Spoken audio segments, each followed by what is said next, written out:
the Shroud of Turin, because you just mentioned Jesus being in the tomb. I know that you may not be able to go. Oh, I love it. Come on, LA. There he is.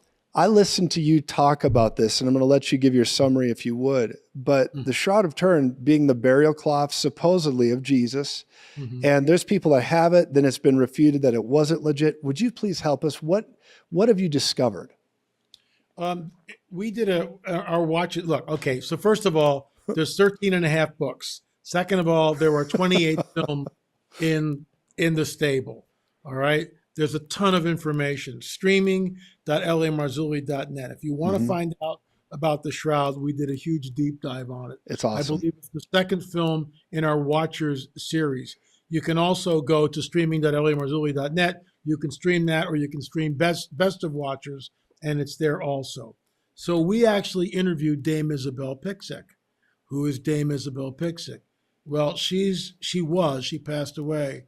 She's one of those people that you just sit there and you're in total in awe of. Not only is she a world-class muralist, and her paintings, which are huge, some of them are like 12 feet tall. They hang in the Vatican, they hang in museums.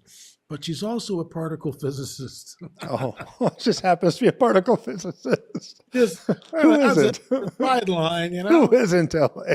Yeah, no worries. So we walked in. Richard Shaw, the late Richard Shaw.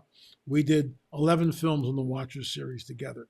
Richard passed away a few years ago. So my new business partner is Gil Zimmerman, and Gil worked at Disney and DreamWorks for like 30 years. So awesome. The films were getting better and better because of Gil. But Rick and I are there, and we walk into Dame Isabel's Piczek, and by this time she's already in her 80s, and she's kind of old and frail. And Richard starts crying because it's so overwhelming, and I'm just laughing. I can't even believe where I am. Wow. And in her studio, she's got a sculpture of, and this is her work as a particle physicist. Yes. The body of Jesus was laying in the tomb. And then the Father comes after 3 days, and the body is levitated off the slab. No and kidding. It is a what's the word I'm looking for? All time and space stops as we know it. It's a singularity. It's the singularity. A singularity. Singularity. The body is there. The cloth goes tight on the top and the bottom. The body is levitating, and everything goes. The shroud goes taut like this. So the body is in between, suspended between the sheets, so to speak. This is why it's a singularity. Okay. Essentially, the universe as we know it have just come to a standstill. Oh my goodness. I have not heard this. It's a singular. This is Dame Isabel Piczek. So the body is there.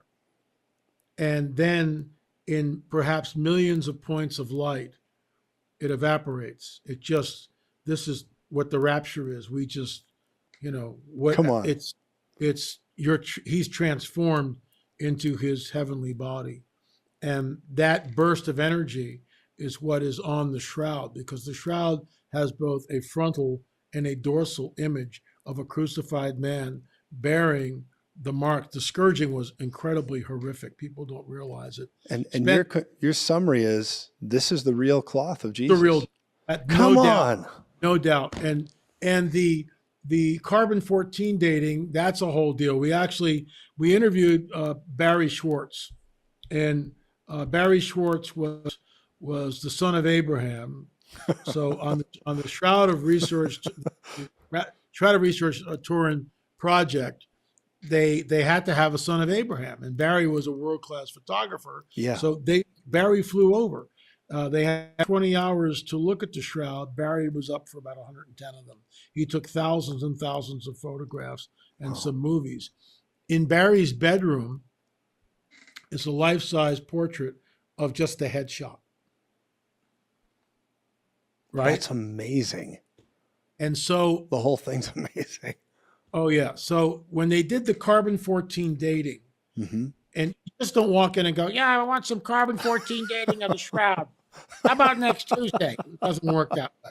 It's this whole protocol, Yeah. and papers go back and forth, and this is where we're going to take it.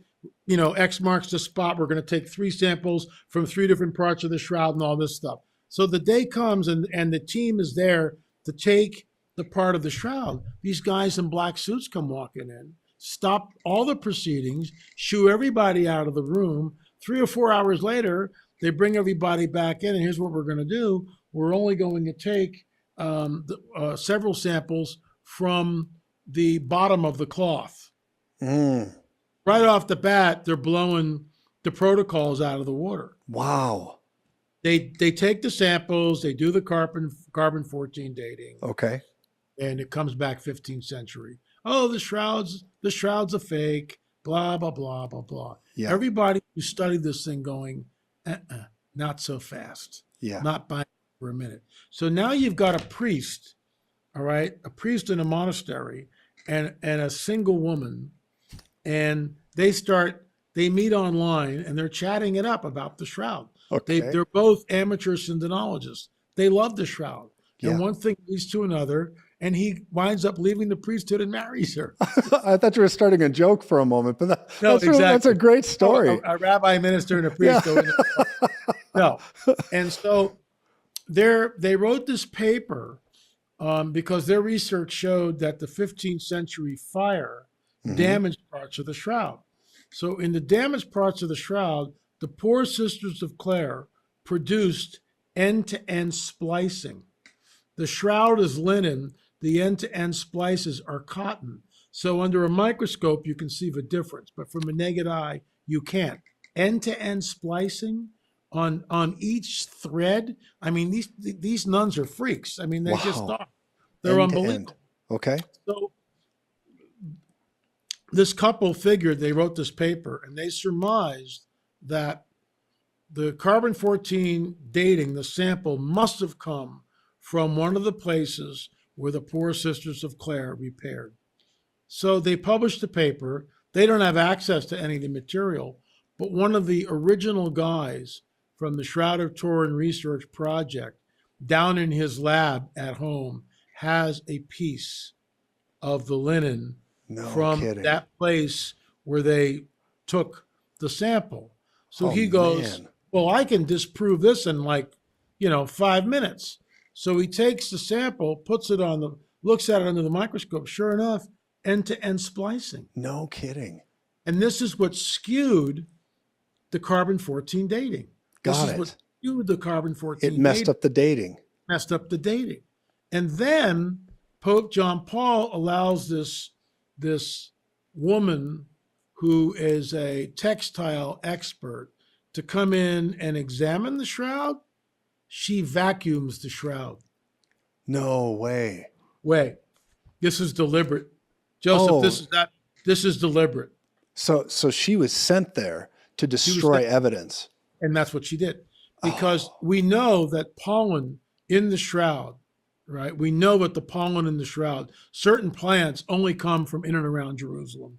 That's it. They're not found anywhere else. So if this is a big forgery, so let me get this straight. Somebody gets a shroud and takes it to Jerusalem and sprinkles some pollen on it. The shroud originally, when they did the pollen, shows where it went. It goes from Jerusalem originally up into Turkey, then over to France, and then now in modernity in Turin. I mean, the pollen isn't lying because they would take the shroud out and show it to everybody. Wow. And the shroud bears a very faint image of a crucified man. So Secunda Pia, years ago, is hired by the Vatican to take photographs of the shroud. So he goes in, he's got those old box cameras with the cloth over the head and the glass plates, right? Yes. Slams the glass plate in there, and he's taking these photographs of the shroud. He goes into his dark room, and he's got the glass plate. So he's in his dark room, and he's got the solution over the glass plate, and he's holding the glass plate, looking at it like this. Hold on, I got a prop. Please, yeah, this is Ellie. I am absolutely captivated by what you're talking about. The shroud. So he's looking. The Shroud of Turin. The Shroud of Turin. He's looking at the glass plate. He's the first guy ever ever to photograph it, and this is what he sees.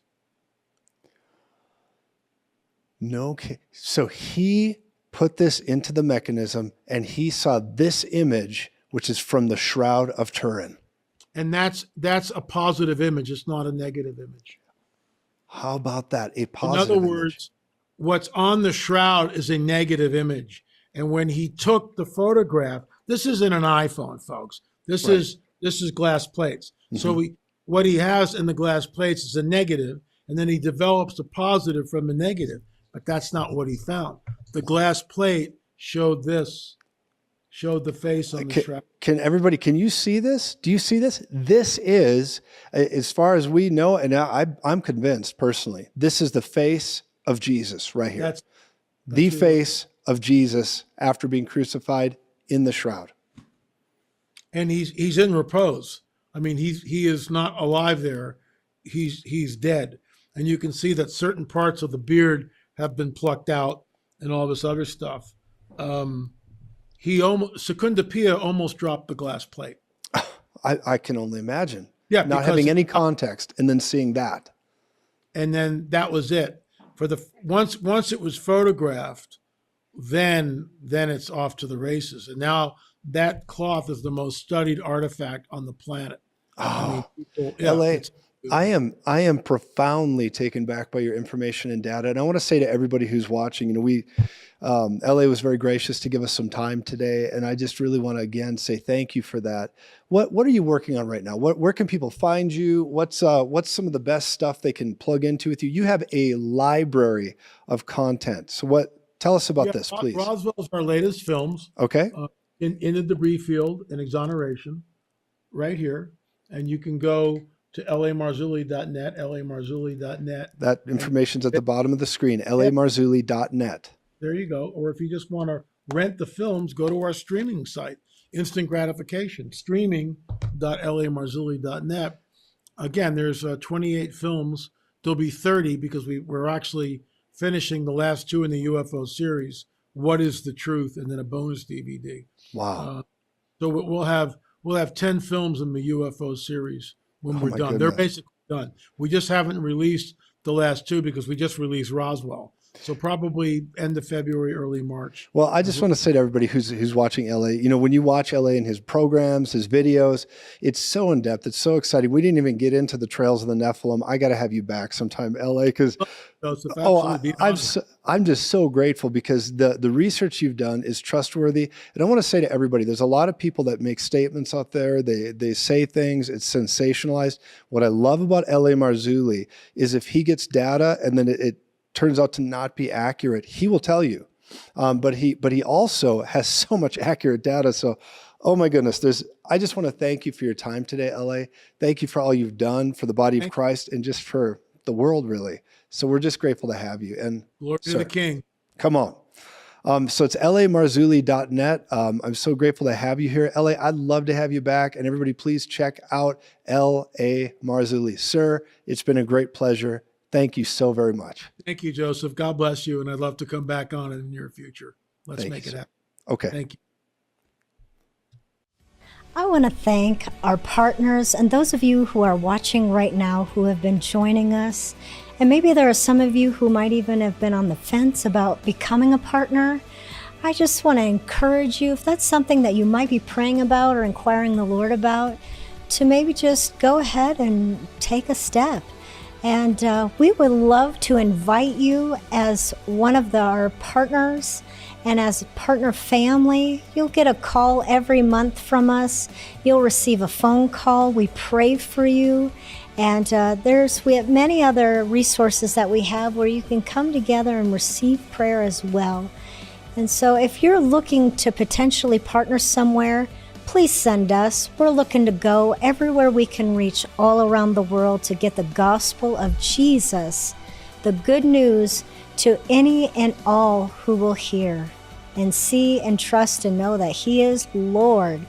So if you're looking to partner, you can go ahead and go to josephz.com. All the information is there for you to join and to sign up with us and partner up, really coming together as a joint partnership to really getting the gospel around the world. Visit us at josephz.com, or you can text the keyword GIVE to 719-259-0029. We sure do love you all so much, and we are so grateful for your support and your help, so we can see this world won for Jesus. Are you prepared for 2024? Well, we want to do our part to ignite the roar in 2024. That's why we're hosting the Power to Stand conference in Mesa, Arizona, February 9th and the 10th. My dear friend Rick Renner will be joining me along with Pastor Jason Anderson for 2 powerful days that are saturated in the presence of God. I'm telling you, this world is getting wild. This year is going to be filled with unparalleled challenges, but you're going to be filled with the faith of God to stand against what comes next. I encourage you, join us for this conference, February the 9th and 10th at the Power to Stand. I promise you, your life is going to be impacted. I hope to see you there.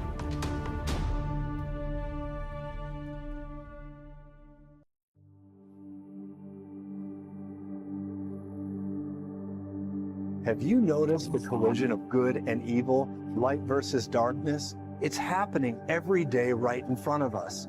I'm Joseph Z, and I just wrote this book, Breaking Hell's Economy. It's a prophetic book dealing with this exact issue. What we're facing right now is a collision of kingdoms. It's the kingdom of darkness versus God's kingdom. It's the kingdom of light versus the gates of hell. And what you're seeing is this collision taking place, but we are promised that the church, the called out ones, would overcome, and we would never be taken over by the gates of hell. In the times we're living in, you can see incredible, outstanding breakthrough in every area of your life. Much like the children of Israel that went through the darkness and shined as a light in Goshen in the middle of difficulty. This book is a prophetic book for you and your family to thrive in the middle of difficult times. You know, there's nothing new under the sun, and that's what we're seeing over and over again, is this challenge. You've seen the Great Depression back in the 20s and 30s. You've seen wars and world wars and many things that have come against society, and this pattern repeats itself. And I'm here to tell you today, even Jesus dealt with the same issue that we're facing today when he was a child. Many people have been through this before, and the outcome determines what you believe. What you believe and what you know will bring a great outcome for you. And this book is a prophetic book that will help you navigate and break out of this present evil age. Get ready to be the light in darkness. Get ready to be the light in Goshen that God has called you to be. Breaking Hell's Economy is for you. I encourage you to order your copy today.